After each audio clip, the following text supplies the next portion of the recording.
ನಮಸ್ಕಾರ. ದ್ವಿತೀಯ PUCಯ ಸಂಸ್ಕೃತ ವಿಭಾಗದ ಮಕ್ಕಳಿಗೆ ಸ್ವಾಗತ.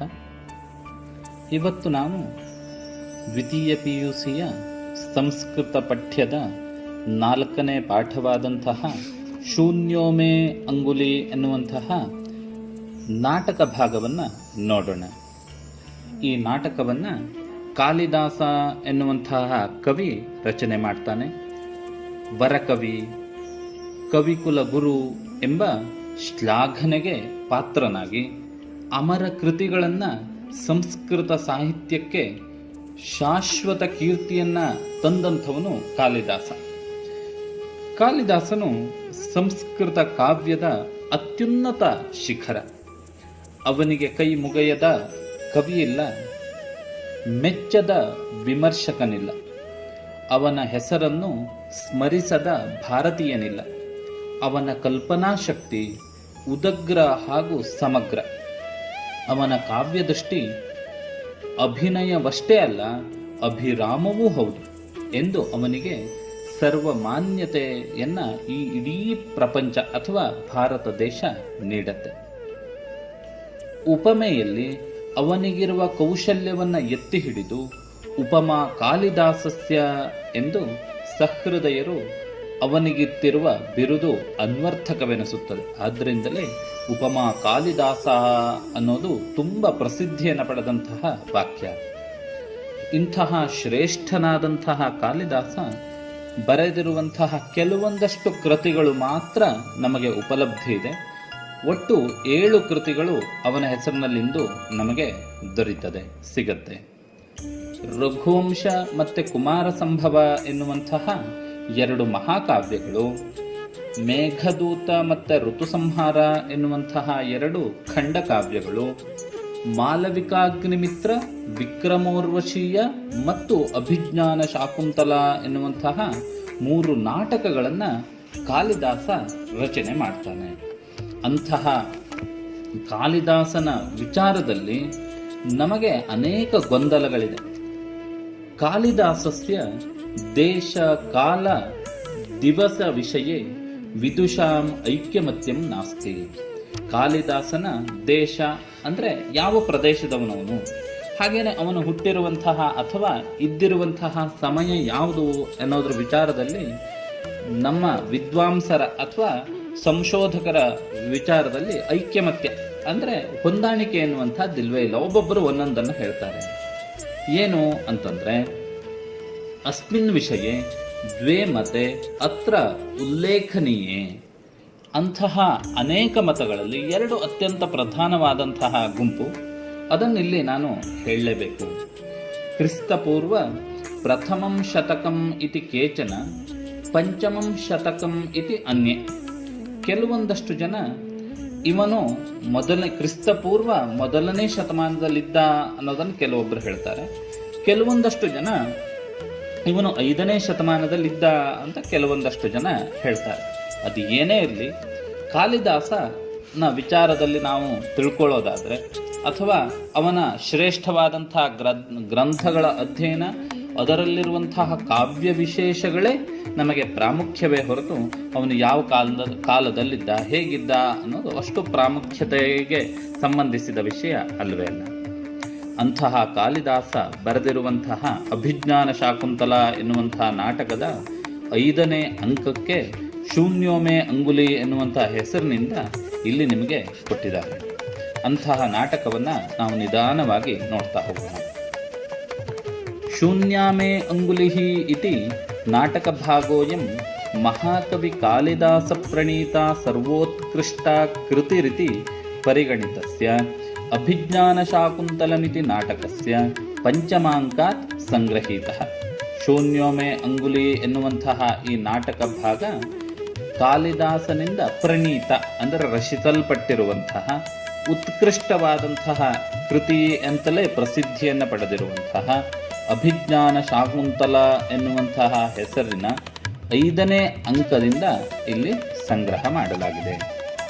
ಕವಿಕುಲ ಗುರುರಿತಿ ಪ್ರಸಿದ್ಧ ಅಯಂ ಕಾಳಿದಾಸ ಅನಿರತ ಸಾಧಾರಣ ಪ್ರತಿಭೆಯ ಸಂಸ್ಕೃತ ಸಾಹಿತ್ಯ ಕ್ಷೇತ್ರೆ ಅದ್ವಿತೀಯ ಅಸದೃಶಶ್ಚ. ಹಾಗೆಯೇ ಕವಿಕುಲ ಗುರು ಅಂತಲೇ ಪ್ರಸಿದ್ಧಿಯನ್ನು ಪಡೆದಿರುವಂತಹ ಕಾಳಿದಾಸ ಸಾಮಾನ್ಯಕ್ಕಿಂತಲೂ ವಿಶೇಷವಾದಂತಹ ಪ್ರತಿಭೆಯೊಂದಿಗೆ ಸಂಸ್ಕೃತ ಸಾಹಿತ್ಯಕ್ಕೆ ಅವನ ಕೊಡುಗೆ ಎನ್ನುವಂತಹದ್ದು ಅದ್ವಿತೀಯ ಮತ್ತು ವರ್ಣಿಸಲಿಕ್ಕೆ ಅಸಾಧ್ಯವಾದಷ್ಟು. ಕಾಳಿದಾಸಸ್ಯ ಸರ್ವಾಸು ಕೃತಿಷು ಅಸಾಧಾರಣ ಕಲ್ಪನಾ ಪ್ರತಿಭೆಯ ವಿಜೃಂಭತೆ ಸರಸ ಸರಳ ಸುಂದರ ಮನೋಹರಾಣಿ ವಾಕ್ಯಾನಿ ಸರಸ ಪದಾವಲಿಯುತಾಃ ಸುಂದರ ಶ್ಲೋಕಾಃ. ಕಾಳಿದಾಸನ ಎಲ್ಲ ಕೃತಿಗಳಲ್ಲೂ ಕೂಡ ಸಾಮಾನ್ಯಕ್ಕಿಂತಲೂ ವಿಶೇಷವಾದಂತಹ ಕಲ್ಪನೆ ಆಲೋಚನೆಗಳಿಂದ ಗ್ರಂಥಗಳಲ್ಲಿ ಹೇರಳವಾಗಿ ನಾವು ಕಾಣಬಹುದು. ಹಾಗೆಯೇ ಸರಸಯುತವಾದಂತಹ ಸರಳಯುತವಾದಂತಹ ಸುಂದರವಾದಂತಹ ಮನಸ್ಸಿಗೆ ಮುದ ನೀಡುವಂತಹ ವಾಕ್ಯಗಳನ್ನು ಹಾಗೆಯೇ ಶಬ್ದಗಳನ್ನು ಹಾಗೆಯೇ ಸುಂದರ ಶ್ಲೋಕಗಳನ್ನು ಜೋಡಿಸೋದರಲ್ಲಿ ಕಾಳಿದಾಸ ನಿಸ್ಸೀಮನಾಗಿದ್ದಾನೆ. ಅಸ್ಯ ವೈದರ್ಭಿ ಕಾವ್ಯಶೈಲಿ ಅಸಾಮಾನ್ಯ. ಅವನು ವೈದರ್ಭಿ ಎನ್ನುವಂತಹ ಕಾವ್ಯ ರಚನೆಯ ಶೈಲಿ ಸಾಮಾನ್ಯಕ್ಕಿಂತಲೂ ವಿಶೇಷವಾದಂಥದ್ದು. ತತ್ರ ಮಾಧುರ್ಯಾದಿ ಗುಣ ಅಯತ್ನ ಸಿದ್ಧಾ ವಿರಾಜಂತೆ. ಆ ಎಲ್ಲ ಅವನ ಗ್ರಂಥಗಳಲ್ಲಿ ಮಾಧುರ್ಯತೆಗೆ ಪ್ರಯತ್ನವನ್ನು ಮಾಡದೇನೆ ಎಲ್ಲ ಗ್ರಂಥದಲ್ಲೂ ಮಾಧುರ್ಯವನ್ನು ತುಂಬುತ್ತಾ ಇದ್ದ ಕಾಳಿದಾಸ. ಅಂದರೆ ಅಷ್ಟು ನಿರಾಯಾಸವಾಗಿ ಅವನು ರಚನೆ ಮಾಡ್ತಾ ಇದ್ದ ಗ್ರಂಥಗಳನ್ನು. ಉಪಮಾಲಂಕಾರ ಪ್ರಯೋಗೇ ಅಯಂ ಅನ್ಯಾದೃಶಃ ಉಪಮಾ ಕಾಳಿದಾಸಸ್ಯ ಇತ್ಯುಕ್ತಿರೇವ ಅತ್ರ ಪ್ರಮಾಣಂ. ಉಪಮಾಲಂಕಾರ ಪ್ರಯೋಗದಲ್ಲಿ ಅವನನ್ನು ಮೀರಿಸುವಂತಹ ಮತ್ತೊಬ್ಬ ಕವಿ ಇರಲೇ ಇಲ್ಲ ಅನ್ನೋದಕ್ಕೆ ಉಪಮಾ ಕಾಳಿದಾಸಸ್ಯ ಅನ್ನುವಂತಹ ವಾಕ್ಯವೇ ನಮಗೆ ಪ್ರಮಾಣ. ಅಂತಹ ಕಾಳಿದಾಸ ಬರೆದಿರುವಂತಹ ಈ ಗ್ರಂಥದ ಅಥವಾ ಈ ನಾಟಕದ ಪೂರ್ವಕಥೆಯನ್ನು ಸಂಕ್ಷಿಪ್ತವಾಗಿ ನೋಡೋಣ ಒಮ್ಮೆ. ಹಸ್ತಿನಾವತ್ಯಾಹ ರಾಜ ದುಷ್ಯಂತಃ ಮೃಗಯಾರ್ಥಂ ಅರಣ್ಯಂ ಗತ್ವಾ ಅನಂತರಂ ಕಣ್ವಾಶ್ರಮಂ ಪ್ರವಿಶತಿ. ಹಸ್ತಿನಾವತಿಯ ರಾಜನಾದಂತಹ ದುಷ್ಯಂತ ಮಹಾರಾಜ ಮೃಗಯಾರ್ಥಂ ಅಂದರೆ ಬೇಟೆಗೋಸ್ಕರವಾಗಿ ಅರಣ್ಯಕ್ಕೆ ಹೋಗಿ ಅನಂತರದಲ್ಲಿ ಕಣ್ವಾಶ್ರಮವನ್ನು ಪ್ರವೇಶ ಮಾಡಿದ. ಶಕುಂತಲಾ ದುಷ್ಯಂತೌ ಪರಸ್ಪರಂ ಅನುರಕ್ತೌ ಭವತಃ. ಆ ಆಶ್ರಮದಲ್ಲಿ ಶಕುಂತಲಾ ಮತ್ತು ದುಷ್ಯಂತರು ಇಬ್ಬರು ಕೂಡ ಪರಸ್ಪರ ಪ್ರೀತಿ ಎನ್ನುವಂಥದ್ದು ಉಂಟಾಗತ್ತೆ.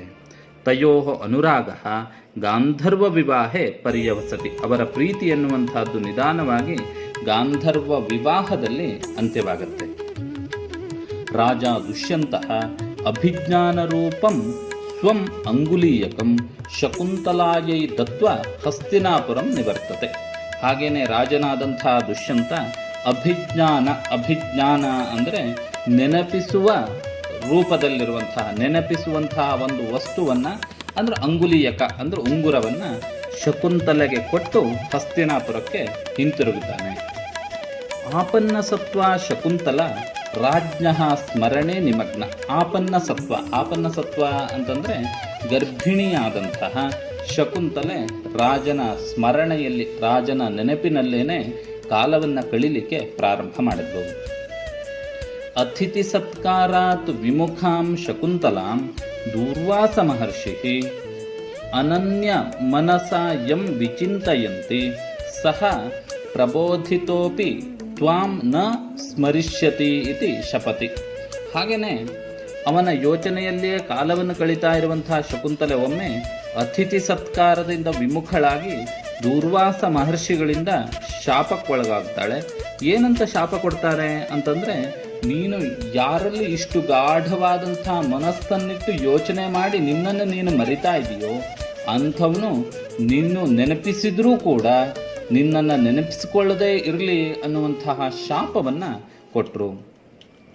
ಅನಸೂಯೆಯ ಪ್ರಾರ್ಥಿತ ಸಹ ಮುನಿ ಕಿಂತು ಅಭಿಜ್ಞಾನ ಭರಣ ದರ್ಶನೇನ ಶಾಪ ನಿರ್ವರ್ತಿಷ್ಯತಿ ಇತ್ಯುಕ್ತ ನಿರ್ಗಚ್ಚತಿ. ಹಾಗೆಯೇ ಅನಸೂಯೆ ಎನ್ನುವಂತಹ ಆ ಸ್ನೇಹಿತೆಯಿಂದ ಪ್ರಾರ್ಥಿಸಲ್ಪಟ್ಟು ಶಕುಂತಲೆಯ ಎಲ್ಲ ವಿಚಾರವನ್ನು ದೂರ್ವಾಸ ಮಹರ್ಷಿಗೆ ತಿಳಿಸಿದ ಮೇಲೆ ಅವರು ಆ ಶಾಪದ ವಿಮೋಚನೆಯನ್ನು ಹೇಳ್ತಾರೆ. ನೀನು ಯಾವಾಗ ಅಭಿಜ್ಞಾನ ರೂಪವಾದಂಥ ಅಂದರೆ ನೆನಪಿಸಲಿಕ್ಕೆ ಇರುವಂತಹ ಆಭರಣವನ್ನು ತೋರಿಸೋದ್ರ ಮುಖಾಂತರವಾಗಿ ಶಾಪ ನಾಶವಾಗತ್ತೆ, ಶಾಪ ಮುಗಿಯತ್ತೆ ಅಂತ ಹೇಳಿ ಅಲ್ಲಿಂದ ಹೊರಟು ಹೋಗ್ತಾರೆ. ಸೋಮತೀರ್ಥತಃ ಪ್ರತಿನಿವೃತ್ತಃ ಕಣ್ವ ಮಹರ್ಷಿ ದುಷ್ಯಂತ ಶಕುಂತಲಯೋ ಪರಿಣಯಂ ಜ್ಞಾತ್ವಾ ತಾಂ ಅಭಿನಂದ್ಯ ಪತಿಗೃಹಂ ಪ್ರವೇಶಯಿತು ನಿಶ್ಚನೋತಿ. ಸೋಮತೀರ್ಥದಿಂದ ತೀರ್ಥಯಾತ್ರೆಗಳನ್ನೆಲ್ಲ ಮುಗಿಸಿಕೊಂಡು ಆಶ್ರಮಕ್ಕೆ ಹಿಂದಿರುಗಿರುವಂತಹ ಕಣ್ವ ಮಹರ್ಷಿಗಳು ದುಷ್ಯಂತ ಶಕುಂತಲೆಯರ ವಿವಾಹದ ವಿಚಾರವನ್ನು, ಪ್ರೇಮ ವಿವಾಹದ ವಿಚಾರವನ್ನು ತಿಳಿದು ಅದನ್ನು ಗೌರವಪೂರ್ವಕವಾಗಿ ಒಪ್ಪಿ ಅವಳನ್ನು ತನ್ನ ಗಂಡನ ಮನೆಗೆ ಕಳಿಸ್ಕೊಡ್ಲಿಕ್ಕೆ ನಿಶ್ಚಯಿಸ್ತಾರೆ. ಶಕುಂತಲಾಂ ಪುರಸ್ಕೃತ್ಯ ಶಾರಂಗರವಃ ಶಾರದ್ವತಃ ಗೌತಮೀ ಚ ತತಃ ನಿರ್ಗತ್ಯ ದುಷ್ಯಂತಸ್ಯ ಆಸ್ಥಾನಂ ಆಗಚ್ಚತಿ. ಶಕುಂತಲೆಯ ಒಟ್ಟಿಗೆ ಶಾರಂಗರವ, ಶಾರದ್ವತ ಮತ್ತು ಗೌತಮಿ ಈ 3 ಜನರನ್ನು ಸೇರಿಸಿ ದುಷ್ಯಂತರ ಆ ಆಸ್ಥಾನಕ್ಕೆ ರಾಜ್ಯ ಸಭೆಗೆ ಕಳಿಸ್ಕೊಟ್ರು ಅನ್ನುವಂಥದ್ದು ಈ ಪಾಠದ ಪೂರ್ವಕಥೆ. ಈ ನಾಟಕದಲ್ಲಿ ಬಂದಿರುವಂತಹ ಪಾತ್ರ ಪರಿಚಯವನ್ನು ನೋಡೋದಾದರೆ, ಕಂಚುಕಿ ರಾಜಭವನಸ್ಯ ಅಧಿಕಾರಿ. ಕಂಚುಕಿ ರಾಜಭವನದ ಕಾರ್ಯವನ್ನು ನೋಡಿಕೊಳ್ಳುವಂಥವಳು. ದುಷ್ಯಂತಃ ಹಸ್ತಿನಾಪುರಸ್ಯ ರಾಜ ನಾಯಕ. ದುಷ್ಯಂತ ಹಸ್ತಿನಾಪುರದ ರಾಜನಾದಂಥವನು ಈ ನಾಟಕಕ್ಕೆ ನಾಯಕ. ವೈತಾಲಿಕ ಅಂದರೆ ಸ್ತುತಿಪಾಠಕ. ಸ್ತುತಿಪಾಠಕರು ಅಂತಂದರೆ ರಾಜನು ಮಾಡಿರುವಂತಹ ಒಳ್ಳೆ ಕಾರ್ಯಗಳನ್ನು ವಿಶೇಷವಾಗಿ ವರ್ಣಿಸುವಂಥವರನ್ನು ಸ್ತುತಿಪಾಠಕರು ಅಂತ ಕರೀತಾರೆ. ಶಕುಂತಲ ಕಣ್ವ ಮಹರ್ಷೇ ಪೋಷ್ಯಪುತ್ರಿ ನಾಯಿಕ. ಶಕುಂತಲೆ ಅಂತಂದರೆ ಈ ನಾಟಕದ ನಾಯಿಕೆ. ಕಣ್ವ ಮಹರ್ಷಿಯ ಪೋಷ್ಯಪುತ್ರಿ. ಪೋಷ್ಯಪುತ್ರಿ ಅಂತಂದರೆ ಸಾಕು ಮಗಳು ಅಂತ ಅರ್ಥ. ಗೌತಮಿ ಕಣ್ವಾಶ್ರಮಸ್ಥ ವೃದ್ಧ ತಾಪಸಿ. ಗೌತಮಿ ಕಣ್ವಾಶ್ರಮದ ವಯಸ್ಸಾಗಿರುವಂತಹ ವೃದ್ಧೆಯಾಗಿರುವಂತಹ ಸನ್ಯಾಸಿನಿ. ಶಾರಂಗರವ ಶಾರದ್ವತ. ಹಾಗೆಯೇ ಕಣ್ವ ಶಿಷ್ಯವು, ಇಬ್ಬರು ಕೂಡ ಕಣ್ವರ ಶಿಷ್ಯರು. ಸೋಮರಾತಃ ದುಷ್ಯಂತಸ್ಯ ಕುಲಪುರೋಹಿತ. ದುಷ್ಯಂತ ಮಹಾರಾಜನ ಕುಲಕ್ಕೆ ಪುರೋಹಿತರಾಗಿರುವಂಥವರು. ಪ್ರತಿಹಾರಿ ದ್ವಾರಪಾಲಿಕ. ದ್ವಾರದಲ್ಲಿ ಇರುವಂತಹ ದ್ವಾರಪಾಲಿಕೆ ಪ್ರತಿಹಾರಿ ಅಂತ ಕರೀತಾರೆ. ಇಷ್ಟು ಜನ ಈ ನಾಟಕದಲ್ಲಿ ಪಾತ್ರ ಪರಿಚಯ ಇರುವಂಥದ್ದು. ಇನ್ನು ಮುಂದೆ ನಾವು ನಾಟಕ 5ನೇ ಅಂಕವನ್ನು ಪ್ರಾರಂಭಿಸಬೇಕು. ಇದನ್ನು ಮುಂದಿನ ಭಾಗದಲ್ಲಿ ನೋಡೋಣ. ನಮಸ್ಕಾರ.